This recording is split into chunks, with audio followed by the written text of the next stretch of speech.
Look, the numbers don't lie. Theologians, skeptics, and even modern engineers agree. The exodus of Moses is, humanly speaking, totally impossible. We're talking about 2 million people, a 200-mile-long caravan, crossing a deep sea. Where, when, and most importantly, how? What if I told you there's physical, archaeological, and topographical evidence that confirms the Bible's surgical precision? What you're about to discover will flip everything you thought you knew about this ancient story on its head. Hey guys, and welcome back to Holy Pages. Today, we're diving deep into the biggest logistical feat of all time. The Bible tells us roughly 600,000 men left Egypt with Moses. When you add women, kids, the elderly, and servants, the total number easily exceeds 2 million people. This wasn't just a simple caravan, this was a mobile city. Imagine the organized chaos, thousands of families, flocks of sheep, cows, goats, all carrying their hopes, their promises, and the gold they got from the Egyptians. And here's the first logistical war modern engineers hit: walking single file. This crowd stretches over 200 miles. By the time the front reached the sea, the back end would still be deep inside Egypt. The unsettling conclusion: to cross the sea in a single night, about 8 hours, the miracle window. They couldn't walk in a line. They had to walk shoulder, and mass. This is where the divine engineering kicks in. If the crowd only moves at 2 miles an hour, the road had to be at least 3 to 4 miles wide. This wasn't a narrow path. It was a divine superhighway. The miracle wasn't just splitting the water. It was calculating a passage wide enough for millions to cross in a single shift. And let's talk about the ground. The seabed had to be stable enough for the weight of people, animals, and simple carts. No sinking, no slipping.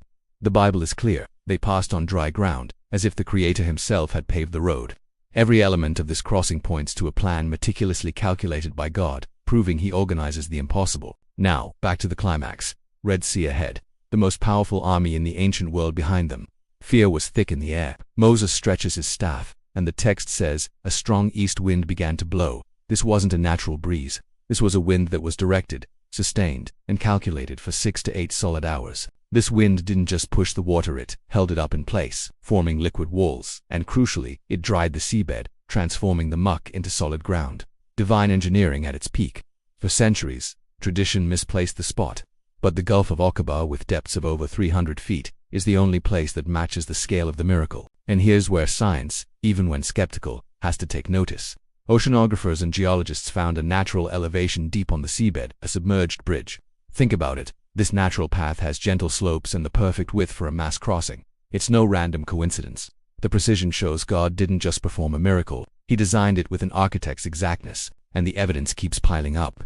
Divers and sonar scans claim to have found coral formations in circular patterns, resembling Egyptian chariot wheels from the 18th dynasty. Beneath the coral, metal axles and remains, a signature left at the bottom of the sea so no generation could doubt what happened. Modern science can reject the intervention, but they can't ignore the physical evidence. While the Israelites celebrated freedom, the Egyptian army charged, confident, around 600 of Pharaoh's chariots, the most feared in the ancient world. But God's timing is flawless. The Bible says the Lord looked down and threw them into confusion. Chariot wheels came off, horses panicked, an invisible force was shattering the natural order. Then, the terror, the water walls began to crumble. It wasn't a flood. It was a liquid avalanche commanded by God. The waters returned to their full force the exact moment the Egyptians were in the middle of the sea. Not a single Egyptian survived. The same sea that was an instrument of salvation became an instrument of judgment. God slammed the door on the past forever. Do you see what this all means? The Red Sea miracle wasn't just an ancient story. It was a calculated plan to show that God acts when the impossible is the only option left.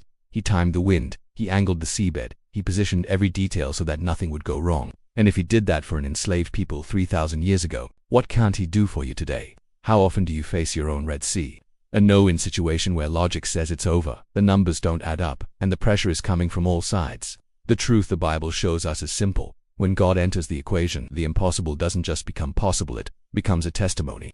He's still working behind the scenes in your life. The question is, will you wait for the waters to part before you trust ... or will you trust and watch the waters obey? God has already prepared the ground. The first step has to be yours. Now, I want to hear from you. What Red Sea are you facing today? Write in the comments, my Red Sea is ... double quotes, and share your situation. Your story could inspire someone else. If this content helped you see the Bible with more clarity and depth, do your part for our community. Smash that like button, subscribe to the channel, and ring the bell so you don't miss our next journey. Every week, Holy Pages is here, bringing you stories that aren't just ancient, they're living, powerful, and revealing. Your miracle starts with your faith. See you next time.